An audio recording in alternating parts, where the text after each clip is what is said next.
Hi, ನಾನಿವತ್ತು valuation of ಶೇರ್ಸಲ್ಲಿ 14 marks problem explain ಮಾಡ್ತಿದ್ದೀನಿ. BCU ಪ್ರಕಾರ 15 ಮಾರ್ಕ್ಸ್ ಪ್ರಾಬ್ಲಮ್. ಸೊ ಪ್ರಾಬ್ಲಮ್ಗೆ ಹೋಗೋಣ. From the given balance sheet and other information you are required to ascertain the value of equity shares under intrinsic value, yield value, fair value method, ignore taxation. 3 methods ಮಾಡೋಕೆ ಹೇಳಿದರೆ. Balance sheet information ಕೊಟ್ಟಿದ್ದಾರೆ, adjustments ಹೇಳಿದರೆ, profit ಬಗ್ಗೆ information ಕೊಟ್ಟಿದ್ದಾರೆ. ಅದಾದ್ಮೇಲೆ 25% transfer to general reserve, NRR is 12%. So ನಿಮ್ಗೆ ಇಲ್ಲಿ 3 method ಮಾಡಕ್ ಹೇಳಿದ್ದಾರೆ. ಫಸ್ಟ್ ನೆಟ್ ಅಸೆಟ್ ಮೆಥಡ್ ಅಂದ್ರೂ ಒಂದೇ, ಇಂಟ್ರೆನ್ಸಿಕ್ ವ್ಯಾಲ್ಯೂ ಅಂದ್ರೂ ಒಂದೇ, ಅಸೆಟ್ ಬ್ಯಾಕಿಂಗ್ ಮೆಥಡ್ ಅಂದ್ರೂ ಒಂದೇ, ಬ್ರೇಕಪ್ ಮೆಥಡ್ ಅಂದ್ರೂ ಒಂದೇ. ಸೊ ಇಂಟ್ರೆನ್ಸಿಕ್ ವ್ಯಾಲ್ಯೂಗೆ ಬೇರೆ ಬೇರೆ ನೇಮ್ ಅಲ್ಲಿ ಕೊಡಬಹುದು. ನಿಮ್ಗೆ ನೆಟ್ ಅಸೆಟ್ ಮೆಥಡ್ ಅಂತ ಕೊಡಬಹುದು, ಅಥವಾ intrinsic value method, or asset backing method, or break up method. So yield method ಇದೆ, ಫೇರ್ ವ್ಯಾಲ್ಯೂ ಮೆಥಡ್ ಇದೆ. ನೆಟ್ ಅಸೆಟ್ ಮೆಥಡ್ ಅಂತ ಅಂದ್ರೆ asset and liabilities preference shares capital ಮೇಲೆ ಡಿಪೆಂಡ್ ಆಗಿರುತ್ತೆ. ಅಸೆಟ್ಸ್ ತಗೋಬೇಕಾದ್ರೆ ನೀವು, ಸೊ ಇದು ಬುಕ್ ವ್ಯಾಲ್ಯೂ, ಬ್ಯಾಲೆನ್ಸ್ ಶೀಟ್ ಅಲ್ಲಿರೋ ವ್ಯಾಲ್ಯೂ ಬುಕ್ ವ್ಯಾಲ್ಯೂ. ಅಡ್ಜಸ್ಟ್ಮೆಂಟ್ಸ್ ಅಲ್ಲಿ ಕೊಡುವಂಥದ್ದು ಮಾರ್ಕೆಟ್ ವ್ಯಾಲ್ಯೂ. ಫಾರ್ ಎಕ್ಸಾಂಪಲ್, ಈಗ ಲ್ಯಾಂಡ್ ಅಂಡ್ ಬಿಲ್ಡಿಂಗ್ ಇಲ್ಲಿ 1,10,000 ಕೊಟ್ಟವ್ರೆ. ಅಡ್ಜಸ್ಟ್ಮೆಂಟ್ಸ್ ಅಲ್ಲಿ ಏನಾರ ಕೊಟ್ಟವ್ರೆ ಚೆಕ್ ಮಾಡಬೇಕು. ಸೊ ಲ್ಯಾಂಡ್ ಅಂಡ್ ಬಿಲ್ಡಿಂಗ್ 2,40,000, ಹಂಗಾರೆ ಮಾರ್ಕೆಟ್ ವ್ಯಾಲ್ಯೂ ಚೇಂಜ್ ಆಗಿದೆ. ಯಾವಾಗ್ಲೂ ಬುಕ್ ವ್ಯಾಲ್ಯೂನು ಕೊಟ್ಟು ಮಾರ್ಕೆಟ್ ವ್ಯಾಲ್ಯೂನು ಕೊಟ್ಟಿದ್ದಾರೆ ಅಂದ್ರೆ ಮಾರ್ಕೆಟ್ ವ್ಯಾಲ್ಯೂನ ತಗೊಬೇಕು ಹೊರತು ಬುಕ್ ವ್ಯಾಲ್ಯೂ ಅಲ್ಲ. ಅಕಸ್ಮಾತ್ ಮಾರ್ಕೆಟ್ ವ್ಯಾಲ್ಯೂ ಬಗ್ಗೆ ಅಂದ್ರೆ ಮಾರ್ಕೆಟ್ ವ್ಯಾಲ್ಯೂ ಏನು ಇನ್ಫಾರ್ಮೇಶನ್ ಕೊಟ್ಟಿಲ್ಲ ಅಂದಾಗ ಮಾತ್ರ ಬುಕ್ ವ್ಯಾಲ್ಯೂ ತಗೋಬೇಕು. ಸೊ ಇವಾಗ ನಾವು ಡೈರೆಕ್ಟ್ ಆಗಿ ನೆಟ್ ಅಸೆಟ್ ಮೆಥಡ್ಗೆ ಹೋಗೋಣ. ನೆಟ್ ಅಸೆಟ್ ಮೆಥಡ್ ಅಂದ್ರೂ ಒಂದೇ, ಇಂಟ್ರೆನ್ಸಿಕ್ ವ್ಯಾಲ್ಯೂ ಮೆಥಡ್ ಅಂದ್ರೂ ಒಂದೇ. ಫಸ್ಟ್ ಇದರಲ್ಲಿ ನಿಮಗೆ 3 ಮೆಥಡ್ಸ್ ಬರುತ್ತೆ. ಫಸ್ಟ್ ಮೆಥಡ್ ಯಾವುದು ಅಂದ್ರೆ intrinsic value method. Intrinsic value method ಅಂದ್ರೂ ಒಂದೇ, ನೆಟ್ ಅಸೆಟ್ ಮೆಥಡ್ ಅಂದ್ರೂ ಒಂದೇ. ಸ್ಟೆಪ್ 1 ಮೆಥಡ್ 1 ನಲ್ಲಿ ಸ್ಟೆಪ್ 1 ಏನು ಅಂದ್ರೆ first method intrinsic value method. First method ಅಲ್ಲಿ step 1 calculation of net assets available for equity share holder ಅಂತ ಹೆಡ್ಡಿಂಗ್ ಹಾಕಿ. ಫಸ್ಟ್ ಇಲ್ಲಿ ನಿಮಗೆ 2 ಕಾಲಮ್ ಹಾಕೊಳ್ಳಿ. ಫಸ್ಟ್ ಅಸೆಟ್ಸ್ ಯಾವ್ದಂದ್ರೆ ಮಾರ್ಕೆಟ್ ವ್ಯಾಲ್ಯೂ ಇದ್ರೆ ಅದನ್ನ ಟ್ರೀಟ್ ಮಾಡಬೇಕು, ಇಲ್ಲಾಂದ್ರೆ ಬುಕ್ ವ್ಯಾಲ್ಯೂನೇ ತಗೋಬೇಕು. ಫಸ್ಟ್ ನೀವು ಕ್ವಶನ್ಸ್ ನೋಡಿ. ಕ್ವಶನ್ ಅಲ್ಲಿ ಫಸ್ಟ್ ಅಸೆಟ್ ಸೈಡ್ ನೋಡಿ. ಅಸೆಟ್ ಸೈಡ್ ಅಲ್ಲಿ ಫಸ್ಟ್ ಒನ್ ಏನಿದೆ, ಲ್ಯಾಂಡ್ ಅಂಡ್ ಬಿಲ್ಡಿಂಗ್ ಇದೆ. ಎಷ್ಟಿದೆ ಲ್ಯಾಂಡ್ ಅಂಡ್ ಬಿಲ್ಡಿಂಗ್? 1,10,000. ಅಡ್ಜಸ್ಟ್ಮೆಂಟ್ಸ್ ಅಲ್ಲಿ ಏನಾರ ಕೊಟ್ಟಿದ್ದಾರೆ ಚೆಕ್ ಮಾಡಿ. ಅಡ್ಜಸ್ಟ್ಮೆಂಟ್ಸ್ ಅಲ್ಲಿ ಲ್ಯಾಂಡ್ ಅಂಡ್ ಬಿಲ್ಡಿಂಗ್ ಎಷ್ಟಿದೆ? 2,40,000. ಸೊ ಬ್ಯಾಲೆನ್ಸ್ ಶೀಟ್ ಅಲ್ಲಿ ಕೊಡೋದು ಬುಕ್ ವ್ಯಾಲ್ಯೂ, ಅಡ್ಜಸ್ಟ್ಮೆಂಟ್ಸ್ ಅಲ್ಲಿ ಕೊಡೋದು ಮಾರ್ಕೆಟ್ ವ್ಯಾಲ್ಯೂ. ಸೊ ಯಾವಾಗ್ಲೂ ಅಷ್ಟೇ ಮಾರ್ಕೆಟ್ ವ್ಯಾಲ್ಯೂನೇ ತಗೊಬೇಕು. ಮಾರ್ಕೆಟ್ ವ್ಯಾಲ್ಯೂ ಕೊಟ್ಟಿಲ್ಲ ಅಂದ್ರೆ ಮಾತ್ರ ಬುಕ್ ವ್ಯಾಲ್ಯೂ ತಗೊಳ್ಳೋದು. ಸೊ ಲ್ಯಾಂಡ್ ಅಂಡ್ ಬಿಲ್ಡಿಂಗ್ ಎಷ್ಟು? 2,40,000. So land and building 2,40,000. Land and building 2,40,000. So next point ಯಾವ್ದಿದೆ ನೋಡಿ, plant and machinery 1,30,000. So adjustments ಅಲ್ಲಿ ಏನಾರ ಪ್ಲಾಂಟ್ ಅಂಡ್ ಮಿಷನರಿ ಬಗ್ಗೆ ಇನ್ಫಾರ್ಮೇಶನ್ ಕೊಟ್ಟಿದ್ದಾರೆ ನೋಡಿ. Plant and machinery is 1,20,000. So balance sheet ಅಲ್ಲಿರೋ ವ್ಯಾಲ್ಯೂ ತಗೋಬೇಕಾ, ಅಡ್ಜಸ್ಟ್ಮೆಂಟ್ಸ್ ಅಲ್ಲಿರೋದಾ? ಅಡ್ಜಸ್ಟ್ಮೆಂಟ್ಸ್ ಅಲ್ಲಿರೋ ವ್ಯಾಲ್ಯೂ ತಗೋಬೇಕು, market value 1,20,000. So plant and machinery 1,20,000.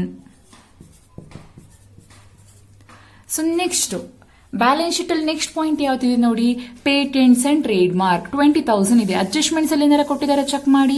So ಇಲ್ಲ. ಸೊ ಡೈರೆಕ್ಟ್ ಆಗಿ ಬುಕ್ ವ್ಯಾಲ್ಯೂ ಏನಿದೆ ಅದನ್ನ ಟ್ರೀಟ್ ಮಾಡಬೇಕು. ಪೇಟೆಂಟ್ಸ್ ಅಡ್ಜಸ್ಟ್ಮೆಂಟ್ಸ್ ಅಲ್ಲಿ ಕೊಟ್ರೆ ಆ ಅಮೌಂಟ್ ತಗೊಳ್ಳಿ, ಅಡ್ಜಸ್ಟ್ಮೆಂಟ್ಸ್ ಕೊಟ್ಟಿಲ್ಲ ಅಂದ್ರೆ ಬುಕ್ ವ್ಯಾಲ್ಯೂ ಏನಿದೆ ಅದೇ ವ್ಯಾಲ್ಯೂ ತಗೋತೀರಾ. So patents and trade mark 20,000.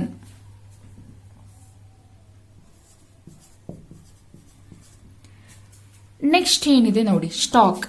So stock ನಿಮಗೆ ಅಡ್ಜಸ್ಟ್ಮೆಂಟ್ಸ್ ಅಲ್ಲಿ ಏನಾರ ಇನ್ಫಾರ್ಮೇಶನ್ ಕೊಟ್ಟಿದ್ದಾರೆ ಚೆಕ್ ಮಾಡಿ. ಇಲ್ಲ ಹಾಗಾದ್ರೆ ಬುಕ್ ವ್ಯಾಲ್ಯೂ ಏನಿದೆ ಅದನ್ನೇ ತಗೋತೀರಾ. ಸ್ಟಾಕ್ ಡೆಟಾರ್ಸ್ ಬಗ್ಗೆ ಏನಾರ ಅಡ್ಜಸ್ಟ್ಮೆಂಟ್ಸ್ ಕೊಟ್ಟೋರ? ಇಲ್ಲ. ಸೊ ಡೆಟಾರ್ಸ್ ಡೈರೆಕ್ಟ್ ಆಗಿ 88,000 ತಗೊಳ್ಳಿ. ಕ್ಯಾಶ್ ಅಟ್ ಬ್ಯಾಂಕ್ ಡೈರೆಕ್ಟ್ ಆಗಿ ತಗೊಂತೀರಾ. ಫಸ್ಟ್ ಈಗ 3 ಐಟಮ್ನು ಬರ್ಕೊಳ್ಳೋಣ, stock, debtors, cash and bank. So stock ಎಷ್ಟಿದೆ? 48,000. ಸ್ಟಾಕ್ 48,000. ಸೊ ಸ್ಟಾಕ್ ಆದ್ಮೇಲೆ next debtors 88,000. Cash and bank balance 52,000. First ಇವಾಗ ಚೆಕ್. ಯಾವಾಗ್ಲೂ ಅಷ್ಟೇ ಅಸೆಟ್ಸ್ ನೀವು ಬರ್ಕೊಬೇಕಾದ್ರೆ ಫಿಕ್ಸ್ಡ್ ಅಸೆಟ್, ಕರೆಂಟ್ ಅಸೆಟ್ ಎರಡನ್ನೂ ಬರ್ಕೊಬೇಕು. ಫಿಕ್ಸ್ಡ್ ಅಸೆಟ್, ಕರೆಂಟ್ ಅಸೆಟ್ ಎರಡನ್ನೂ ರೆಕಾರ್ಡ್ ಮಾಡ್ಕೊಂತೀರಾ. ಇಲ್ಲಿ ನೀವು ಫಿಕ್ಟಿಷಿಯಸ್ ಅಸೆಟ್ಸ್ ಯಾವ್ದ್ಯಾವ್ದು ಅಂದ್ರೆ preliminary expenses, discount on issue of shares and debenture, underwriting commission, profit and loss account ಇವೆಲ್ಲಾನು ತಗೊಳ್ಳೋ ಆಗಿಲ್ಲ. ಅಸೆಟ್ಸ್ ಅಲ್ಲಿ ಫಿಕ್ಸ್ಡ್ ಅಸೆಟ್, ಕರೆಂಟ್ ಅಸೆಟ್ಸ್ ತಗೋತೀರಾ. ಯಾವ್ದನ್ನ ತಗೊಂಬಾರ್ದು ಅಂದ್ರೆ ಪ್ರಿಲಿಮಿನರಿ ಎಕ್ಸ್ಪೆನ್ಸ್ ಅಸೆಟ್ ಸೈಡ್ ಅಲ್ಲಿ fixed asset and current assets ಅಷ್ಟೇ ತಗೋಬೇಕು ನೀವು. ಯಾವುದೇ ರೀತಿ ಫಿಕ್ಸ್ಡ್ ಅಲ್ಲ, fictitious assets, preliminary expenses, under writing commission, discount on issue of shares and debentures, profit and loss. ಈ 4 ವರ್ಡ್ ಗೊತ್ತಿರಲಿ. ಈ 4 ಏನಾರ ಪಾಯಿಂಟ್ ಕೊಟ್ಟರೆ ತಗೊಳಾಗಿಲ್ಲ. ಇನ್ ಮಿಕ್ಕಿದ ಅಸೆಟ್ಸ್ ಎಲ್ಲ ಫಿಕ್ಸ್ಡ್ ಅಸೆಟ್, ಕರೆಂಟ್ ಅಸೆಟ್ಸ್ ನ ಅಸೆಟ್ ಸೈಡ್ ರೆಕಾರ್ಡ್ ಮಾಡ್ಕೋತೀರಾ. ಸೊ ಈಗ ಅಸೆಟ್ಸ್ ರೆಕಾರ್ಡ್ ಆಯ್ತು. ಅಡ್ಜಸ್ಟ್ಮೆಂಟ್ಸ್ ಅಲ್ಲಿ ಕೊಟ್ಟಿದ್ ವ್ಯಾಲ್ಯೂ ಎಲ್ಲ ತಗೊಂಡ್ವಿ. ಲ್ಯಾಂಡ್ ಅಂಡ್ ಬಿಲ್ಡಿಂಗ್ ಕೊಟ್ಟಿರೋ ತಗೊಂಡ್ವಿ. ಗುಡ್ ವಿಲ್ ಕೊಟ್ಟಿದ್ದಾರೆ ನೋಡಿ. ಗುಡ್ ವಿಲ್ ವ್ಯಾಲ್ಯೂ ಎಷ್ಟು? 1,60,000. ಈಗ ಬ್ಯಾಲೆನ್ಸ್ ಶೀಟ್ ಅಲ್ಲೂ ಗುಡ್ ವಿಲ್ ವ್ಯಾಲ್ಯೂ ಕೊಟ್ಟು ಅಡ್ಜಸ್ಟ್ಮೆಂಟ್ಸ್ ಅಲ್ಲಿ ಕೊಟ್ಟಿದ್ರೆ ಅಡ್ಜಸ್ಟ್ಮೆಂಟ್ ವ್ಯಾಲ್ಯೂನೇ ತಗೋತೀರಾ. ಇಲ್ಲಿ ಬ್ಯಾಲೆನ್ಸ್ ಶೀಟ್ ಅಲ್ಲಿ ಕೊಟ್ಟಿಲ್ಲ, ಬಟ್ ಗುಡ್ ವಿಲ್ ವ್ಯಾಲ್ಯೂ ಎಷ್ಟಿರೋದು ಇವಾಗ? 1,60,000. Good will is 1,60,000. ಸೊ ಅಷ್ಟೇ, ಎಲ್ಲ ಅಸೆಟ್ಸ್ ರೆಕಾರ್ಡ್ ಆಯ್ತು. ಅಷ್ಟನ್ನು ಟೋಟಲ್ ಮಾಡ್ಕೊಳ್ಳಿ. Total is 7,28,000. 7,28,000 total assets. First ಯಾವಾಗ್ಲೂ ಅಷ್ಟೇ ಮೆಥಡ್ 1 ಇಂಟ್ರೆನ್ಸಿಕ್ ವ್ಯಾಲ್ಯೂ ಮೆಥಡ್ ಅಲ್ಲಿ ಅಸೆಟ್ಸ್ ತಗೊಬೇಕು. ಫಿಕ್ಸ್ಡ್ ಅಸೆಟ್, ಕರೆಂಟ್ ಅಸೆಟ್ಸ್ ತಗೋತೀರಾ. ಏನಾದ್ರು ನಿಮ್ಗೆ ಫಿಕ್ಸ್ಡ್ ಅಸೆಟ್ ಅಲ್ಲಿ 10% ಲೆಸ್ ಅಂತ ಕೊಟ್ರ ಮೈನಸ್ ಮಾಡಿ ತಗೊಳ್ಳಿ. 10% ಮೋರ್ ಅಂತ ಕೊಟ್ರೆ ಆಡ್ ಮಾಡಿ ತಗೊಳ್ಳಿ. ಈಗ ಡೆಟಾರ್ಸ್ ಅಲ್ಲಿ ಬ್ಯಾಡ್ ಡೇಟ್ಸ್, ಡೌಟ್ಫುಲ್ ಡೇಟ್ಸ್ ಕೊಟ್ರೆ ಮೈನಸ್ ಮಾಡಿ ತಗೊಂತೀರಾ. ಸೊ ಅದ್ರ ರಿಲೇಟೆಡ್ ಏನಾರ ಅಡ್ಜಸ್ಟ್ಮೆಂಟ್ಸ್ ಇದ್ರೆ ನೀವು ಆಡ್ ಮಾಡೋದು ಮೈನಸ್ ಮಾಡಿ ತಗೊಳ್ಳಿ. ಡಿಪ್ರಿಸಿಯೇಷನ್ ಕೊಟ್ರೆ ಫಿಕ್ಸ್ಡ್ ಅಸೆಟ್ ಮೇಲೆ ಮೈನಸ್ ಮಾಡಿ ತಗೊಂತೀರಾ. ಎಲ್ಲಾ ಫಿಕ್ಸ್ಡ್ ಅಸೆಟ್, ಎಲ್ಲಾ ಕರೆಂಟ್ ಅಸೆಟ್ಸ್ ತಗೊಂತೀರಾ. ಇಲ್ಲಿ ನೀವು ಏನ್ ತಗೊಂಬಾರದು ಅಂದ್ರೆ preliminary expenses, under writing commission, discount on issue of shares and debenture, profit and loss. ಈ 4 ಪಾಯಿಂಟ್ ಗೊತ್ತಿರಲಿ. ಅಷ್ಟು ಐಟಮ್ಸ್ ನ ತಗೊಳ್ಳಲ್ಲ. ಇನ್ ಮಿಕ್ಕಿದಿಷ್ಟು ಫಿಕ್ಸ್ಡ್ ಅಸೆಟ್, ಕರೆಂಟ್ ಅಸೆಟ್ಸ್ ನ ತಗೋತೀರಾ. ಇದಾಗಿದ ತಕ್ಷಣ ಲಯಬಿಲಿಟೀಸ್ ಅಲ್ಲಿ ಯಾವ್ದನ್ನ ತಗೊಬೇಕು ಅಂದ್ರೆ non current liabilities, current liabilities ಅಷ್ಟೇ. ಬಿಸ್ನೆಸ್ ಓನ್ ಫಂಡ್ ಗಳು ತಗೊಳ್ಳಲ್ಲ. ಸೊ ಯಾವ್ದಾವ್ ತಗೊಳ್ಳೋ ಹಾಗಿಲ್ಲ ಅಂದ್ರೆ capital, reserves, profit and loss ತಗೊಂಬಾರ್ದು. ಸೊ ಈಗ ಕ್ವಶನ್ ಬನ್ನಿ. ಲಯಬಿಲಿಟಿ ಸೈಡ್ ಯಾವ್ದಿದೆ ನೋಡಿ. ಶೇರ್ ಕ್ಯಾಪಿಟಲ್ ಇದೆ, ಕ್ಯಾಪಿಟಲ್ ತಗೊಂಬಾರ್ದು. Business own fund. Reserve, general reserve, business own fund ತಗೊಳಂಗಿಲ್ಲ. Profit and loss, business own fund. So ಯಾವುದೇ ರೀತಿಯಾಗ್ಲಿ capital, reserve, profit and loss ತಗೊಂಬಾರ್ದು.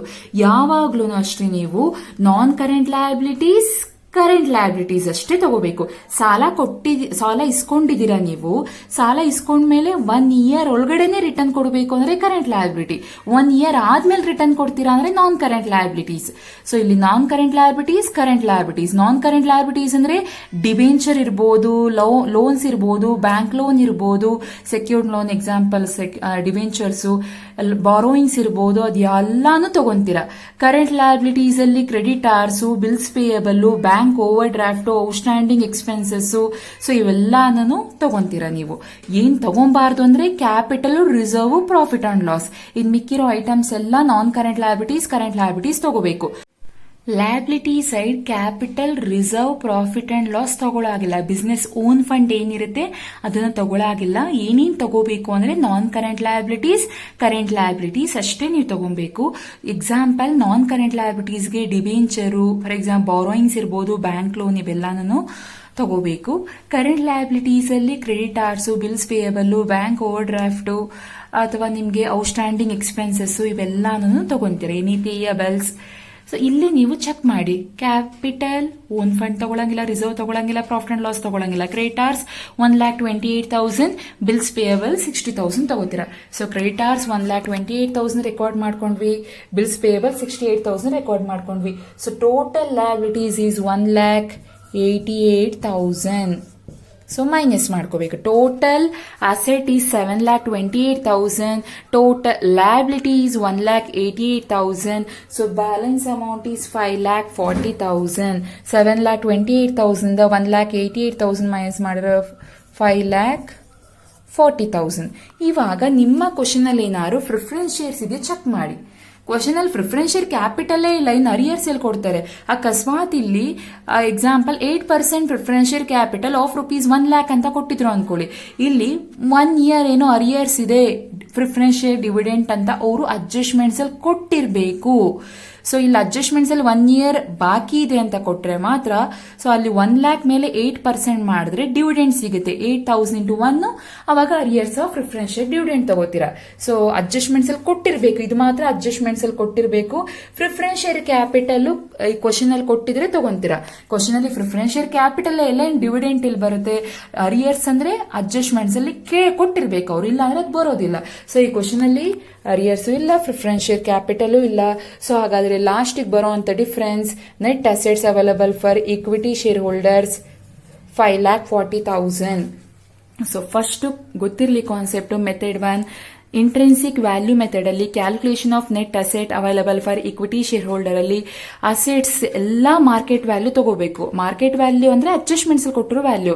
Market value ಕೊಟ್ಟಿಲ್ಲ ಅಂತ ಅಂದ್ರೆ ಬ್ಯಾಲೆನ್ಸ್ ಶೀಟ್ ಅಲ್ಲಿರೋ ವ್ಯಾಲ್ಯೂನೇ ತಗೋಬೇಕು. ಅಸೆಟ್ಸ್ ಎಲ್ಲ ಫಿಕ್ಸ್ಡ್ ಅಸೆಟ್, ಕರೆಂಟ್ ಅಸೆಟ್ ತಗೋತೀರಾ. ಏನ್ ತಗೊಂಬಾರ್ದು ಅಂದ್ರೆ preliminary expenses, under writing commission, discount on issue of shares and debenture, profit and loss ಬಿಟ್ಟು ಇನ್ನೆಲ್ಲ ಅಸೆಟ್ಸ್ ತಗೊಳ್ಳಿ. Minus liabilities, non current liability, current liabilities ಅಷ್ಟೇ ಮೈನಸ್ ಮಾಡ್ಕೋಬೇಕು. ಸೊ ಇಲ್ಲಿ ನಿಮಗೆ ಬ್ಯಾಲೆನ್ಸ್ ಅಮೌಂಟ್ ಸಿಕ್ತು. ಇಲ್ಲಿ ನಿಮಗೆ ಅರಿಯರ್ಸ್ ಆಫ್ ಪ್ರಿಫರೆನ್ಷಿಯಲ್ ಡಿವಿಡೆಂಡ್ ಅಂತ ಅಡ್ಜಸ್ಟ್ಮೆಂಟ್ಸ್ ಅಲ್ಲಿ ಕೊಟ್ಟಿರಬೇಕು, ಇಲ್ಲ ಅಂದ್ರೆ ಪಾಯಿಂಟ್ ಬರಲ್ಲ. Next preferential capital, balance sheet ಅಲ್ಲಿ ಪ್ರಿಫರೆನ್ಷಿಯಲ್ ಕ್ಯಾಪಿಟಲ್ ಇದ್ರೆ ತಗೊಂತೀರಾ. ಸೊ ಇಲ್ಲಿ ಕ್ವಶನ್ ಅಲ್ಲಿ ಇಲ್ಲ. ಲಾಸ್ಟ್ ಬರುವಂತ ಡಿಫರೆನ್ಸ್ ಹೆಡ್ಡಿಂಗ್ ಏನ್ ಹಾಕಿದ್ರಪ್ಪ ನೀವು, net assets available for equity share holder. Same ಅದೇ ಬರೋ difference amount net assets available for equity share holders. ಇವಾಗ ನಿಮಗೆ ಫಾರ್ಮುಲಾ ಬರೆಯೋಕೆ ಈಸಿ ಆಗುತ್ತೆ. ಸ್ಟೆಪ್ 2 ಏನು ಅಂತ ಅಂದ್ರೆ net assets of equity shares equal net assets. ಇಲ್ಲಿ ಏನ್ ಡಿಫರೆನ್ಸ್ ಬಂದಿರುತ್ತಲ್ಲ ಅದನ್ನ ಆಸ್ ಇಟ್ ಈಸ್ ಬರ್ಕೋತೀರಾ. Net assets available for equity share holders divide by number of equity shares. ಎಷ್ಟಿದೆ ಇಲ್ಲಿ ಬಂದಿರೋ difference, 5,40,000. Next number of equity share. Question ಹೋಗಿ question ನೋಡಿ, ಇಲ್ಲಿ ಇಕ್ವಿಟಿ ಶೇರ್ಸ್ ಎಷ್ಟಿದೆ ಅಂದ್ರೆ ಬರೀ ಶೇರ್ ಕ್ಯಾಪಿಟಲ್ ಅಂದ್ರೆ ಇಕ್ವಿಟಿ ಶೇರ್ ಅಂತ ಎಷ್ಟಿದೆ, 2 ಲ್ಯಾಕ್ ಇದೆ ಟೋಟಲ್ ಕ್ಯಾಪಿಟಲ್. ಪರ್ ಶೇರ್ಗೆ ಎಷ್ಟು ರೂಪಾಯಿ ಹೇಳಿದರೆ 100. 2 ಲ್ಯಾಕ್ ಡಿವೈಡೆಡ್ ಬೈ 100 ಮಾಡಿದ್ರೆ 2,000 ಬರುತ್ತೆ. ಅವರೇ ಡೈರೆಕ್ಟ್ ಕೊಟ್ಬಿಟ್ಟವ್ರೆ 2,000. ಇದು ಕೊಡದೆ ಹೋಗಿದ್ರೆ 2 ಲ್ಯಾಕ್ ಡಿವೈಡ್ ಬೈ 100 ಮಾಡಬೇಕು. So number of equity share ಎಷ್ಟು, 2,000 number of equity shares. So 5,40,000 divided by 2,000. So 270 rupees per share. 270 rupees per share. First method complete ಆಯ್ತು. ಇಲ್ಲಿ ನಿಮಗೆ 5 ಮಾರ್ಕ್ಸ್ಗೆ ಬ್ಯಾಂಗ್ಳೂರ್ ಸಿಟಿ ಯೂನಿವರ್ಸಿಟಿಗೆ ಕೇಳೋದಾದ್ರೆ ಅಥವಾ ಬ್ಯಾಂಗ್ಳೂರ್ ಯೂನಿವರ್ಸಿಟಿ 6 ಮಾರ್ಕ್ಸ್ ಕೇಳೋದಾದ್ರೆ ಇದು ಒಂದೇ ನಿಮಗೆ ಸಪರೇಟ್ ಆಗಿ ನೆಟ್ ಅಸೆಟ್ ಮೆಥಡ್ ಕೇಳ್ತಾರೆ. ಸೊ ನೆಟ್ ಅಸೆಟ್ ಮೆಥಡ್ ಮಾಡಬೇಕಾದ್ರೆ ಕ್ಲಿಯರ್ ಆಗಿ ಗೊತ್ತಿರಲಿ. ಟೋಟಲ್ ಎಲ್ಲ fixed asset, current assets ತಗೋತೀರಾ.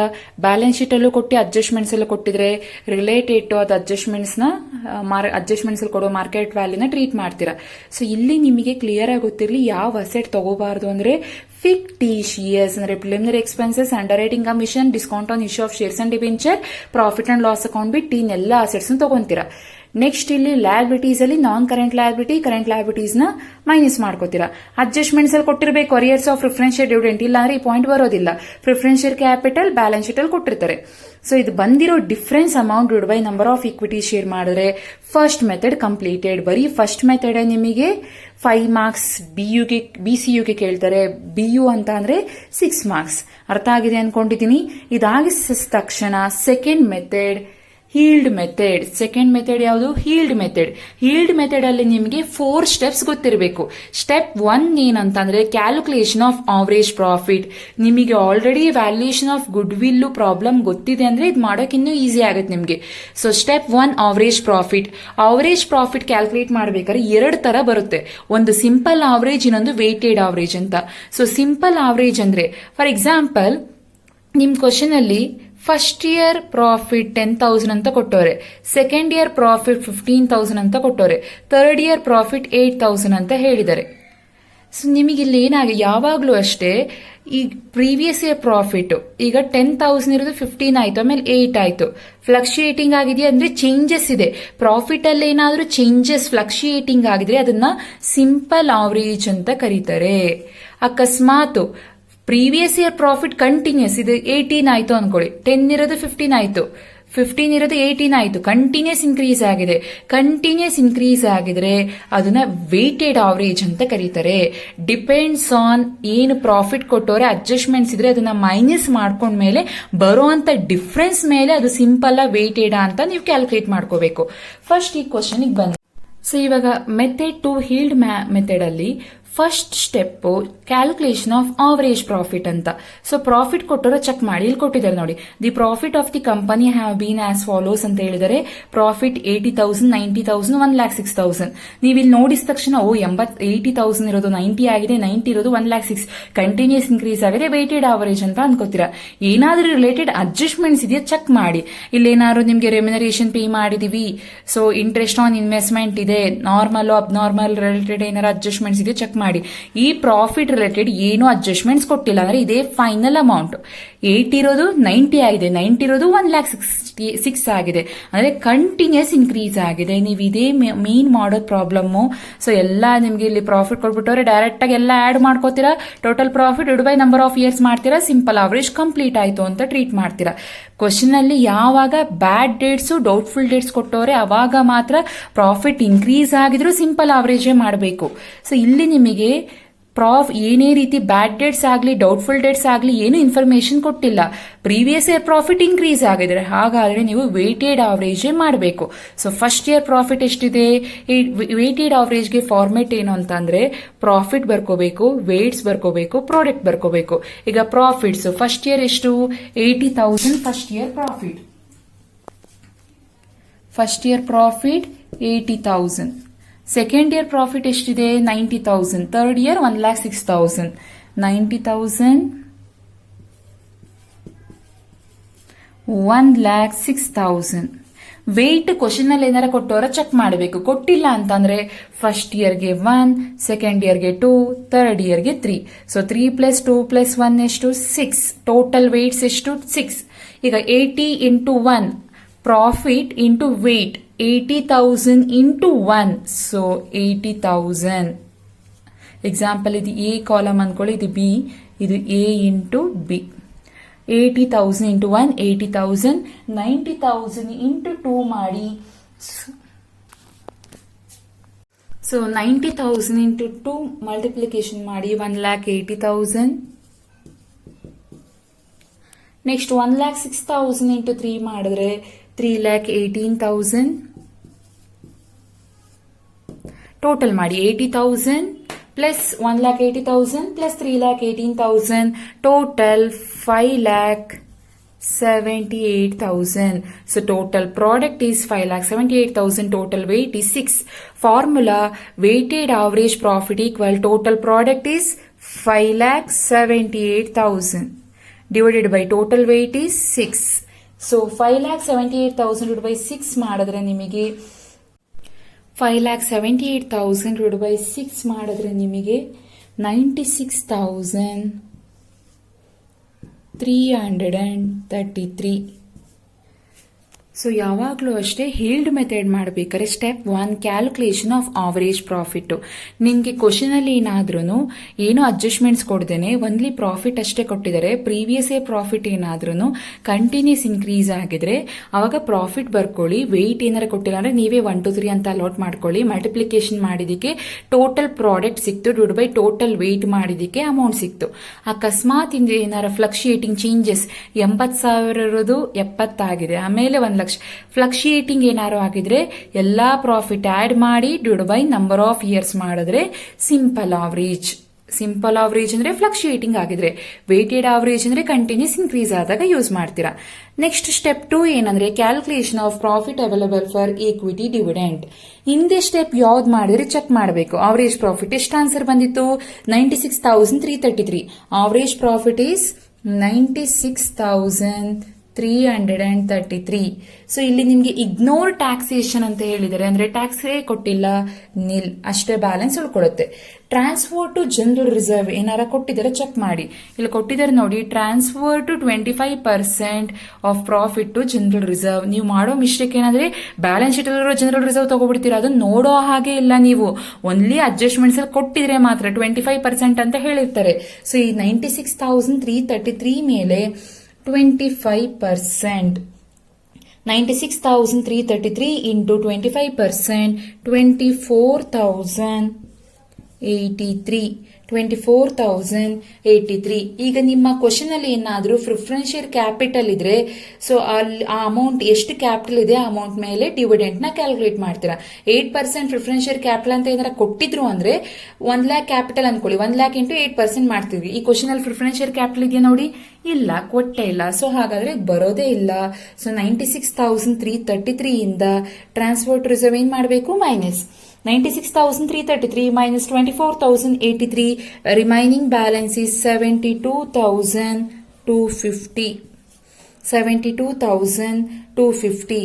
So first method 2 ಅಲ್ಲಿ ಹೀಲ್ಡ್ ಮೆಥಡ್ ಅಲ್ಲಿ first step calculation of average profit. Previous year profit ಏನಾರ ಫ್ಲಕ್ಚುಯೇಟಿಂಗ್ ಆಗಿದ್ರೆ simple average total profit divide by number of years ಅಂದ್ರೆ adjusted profit divide by number of years ಮಾಡ್ತೀರಾ. Previous year profit ಏನಾರ continuous increase ಆಗಿದ್ರೆ weights ಬರ್ಕೊಬೇಕು, multiplication ಮಾಡ್ಕೋತೀರಾ, total product divide by total weights ಮಾಡಬೇಕು. ಇದಾಗಿ ಅಕಸ್ಮಾತ್ ನಿಮ್ ಕ್ವಶನ್ ಅಲ್ಲಿ ಏನಾದ್ರು ಬ್ಯಾಡ್ ಡೇಟ್ಸ್ ಡೌಟ್ಫುಲ್ ಡೇಟ್ಸ್ ಇದ್ದಾಗ ಮಾತ್ರ ಪ್ರಾಫಿಟ್ ಇನ್ಕ್ರೀಸ್ ಆಗಿದ್ರು ಸಿಂಪಲ್ ಆವರೇಜ್ ಮಾಡಬೇಕಾಗತ್ತೆ. ಬ್ಯಾಡ್ ಡೇಟ್ಸ್ ಡೌಟ್ಫುಲ್ ಡೇಟ್ಸ್ ಇಲ್ಲ ಅಂದಾಗ ಮಾತ್ರ ಪ್ರೀವಿಯಸ್ ಇಯರ್ ಪ್ರಾಫಿಟ್ ಇನ್ಕ್ರೀಸ್ ಆಗಿದ್ರೆ ಅಥವಾ ಡಿಕ್ರೀಸ್ ಆಗಿದ್ರೆ ಪ್ರಾಫಿಟ್ ಬರ್ಕೋಬೇಕು, ವೇಟ್ಸ್ ಬರ್ಕೋಬೇಕು. ಈ ಪ್ರಾಫಿಟ್ ನಿಂದ ವೇಟ್ಸ್ ನ ಮಲ್ಟಿಪ್ಲಿಕೇಶನ್ ಮಾಡಿದ್ರೆ ಟೋಟಲ್ ಪ್ರಾಡಕ್ಟ್ ಸಿಗುತ್ತೆ, ಡಿವೈಡ್ ಬೈ ವೇಟ್ಸ್ ಮಾಡಿದ್ರೆ ಅವರೇಜ್ ಪ್ರಾಫಿಟ್ ಸಿಕ್ತು. ಅವರೇಜ್ ಸೆಕೆಂಡ್ ಸ್ಟೆಪ್ ಅಲ್ಲಿ ಅವರೇಜ್ ಪ್ರಾಫಿಟ್ ಹಿಂದೆ ಸ್ಟೆಪ್ ಬಂದಿರೋ ಆನ್ಸರ್ ಬರ್ಕೋತೀರಾ, ಟ್ಯಾಕ್ಸ್ ಪರ್ಸೆಂಟೇಜ್ ಕೊಟ್ಟರೆ ಕ್ಯಾಲ್ಕುಲೇಟ್ ಮಾಡ್ತೀರಾ, ಮೈನಸ್ ಮಾಡಿದ್ಮೇಲೆ ಟ್ರಾನ್ಸ್ಪೋರ್ಟ್ ರಿಸರ್ವ್ ಈ ಅಮೌಂಟ್ ಟ್ಯಾಕ್ಸ್ ಮೈನಸ್ ಮಾಡಿದ್ರೆ ಇಲ್ಲಿ ಬಂದಿರುತ್ತಲ್ಲ ಡಿಫರೆನ್ಸ್, ಆ ಅಮೌಂಟ್ ಮೇಲೆ 25% ನ ಕ್ಯಾಲ್ಕುಲೇಟ್ ಮಾಡಿ ತಗೋತೀರಾ. ಸೊ ಕ್ವಶನ್ ಅಲ್ಲಿ ಏನಾರ ಪ್ರಿಫರೆನ್ಷಿಯಲ್ ಕ್ಯಾಪಿಟಲ್ ಇದ್ರೆ ಡಿವಿಡೆಂಡ್ ಸಿಗುತ್ತೆ ನಿಮಗೆ. ಲಾಸ್ಟಿಗೆ ಬರುವಂತ ಡಿಫರೆನ್ಸ್ ಹೆಡಿಗೆ ಏನ್ ಹಾಕಿದ್ರಿ, profit available for equity dividend. Next step 3 ಮಾಡ್ಬೇಕಾದ್ರೆ ಇಂದ ಸ್ಟೆಪ್ ಏನ್ ಮಾಡಿದ್ರಿ, profit available for equity dividend. Same ಇಲ್ಲಿ ಸ್ಟೆಪ್ 3 ಮಾಡ್ಬೇಕಾದ್ರೆ ನೀವು ಕ್ಯಾಲ್ಕುಲೇಷನ್ ಆಫ್ ಕ್ಯಾಪಿಟಲೈಸ್ ಪ್ರಾಫಿಟ್ಗೆ ಕ್ಯಾಪಿಟಲೈಸ್ ಪ್ರಾಫಿಟ್ ಈಕ್ವಲ್ ಇಂದ ಸ್ಟೆಪ್ ಯಾವ್ದು ಮಾಡಿದ್ರು, profit available for equity dividend divide by NRR into 100. ಎಷ್ಟು ಆನ್ಸರ್ ಬಂದಿತ್ತು ಹಿಂದೆ, 72,250 ಡಿವೈಡೆಡ್ ಬೈ ಕ್ವಶನ್ ಅಲ್ಲಿ NRR ಪರ್ಸೆಂಟೇಜ್ ಎಷ್ಟು ಕೊಟ್ಟಿದ್ರು ನೋಡಿ, 12%. ಪರ್ಸೆಂಟೇಜ್ ಎಲ್ಲ ಹಾಕೋಂಗಿಲ್ಲ, ಡೈರೆಕ್ಟ್ ಆಗಿ 12% ಅಂತ ಹಾಕಿ ಸೊ ಪರ್ಸೆಂಟೇಜ್ ನ ರಿಮೂವ್ ಮಾಡಕ್ಕೆ ಇಂಟು 100 ಹಾಕೋತೀರಾ. 72,250 ಡಿವೈಡ್ ಬೈ 12 ಇಂಟು 100 ಮಾಡಿದ್ರೆ 6,02,083 rupees.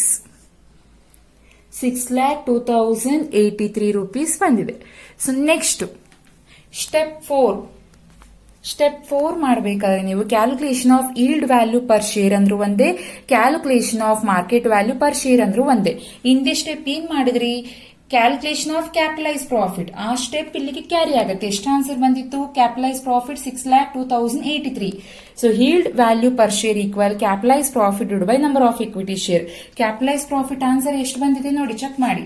6,02,083 6,02,083 divide by number of equity share ಎಷ್ಟಿದೆ, 2,000. So answer 301 rupees per share. 301 rupees per share. So ಈಗ ಎರಡೂ ಮೆಥಡ್ ಕಂಪ್ಲೀಟ್ ಆಯ್ತು. ಲಾಸ್ಟ್ ಮೆಥಡ್ ಏನ್ ಯಾವ್ದು, fair value method. Fair value method calculate ಮಾಡ್ಬೇಕಾದ್ರೆ ಈಗ step 1 ಮಾಡಿದ್ರಿ, ಯಾವ ಮೆಥಡ್ ಅಪ್ಪ, ಮೆಥಡ್ 1 ಯಾವ್ದು, ಇಂಟ್ರೆನ್ಸಿಕ್. ಅದ್ರ ಲಾಸ್ಟಿಗೆ ಆನ್ಸರ್ ಎಷ್ಟು ಬಂದಿದೆ, 270 per share. Net asset basis ಇದು.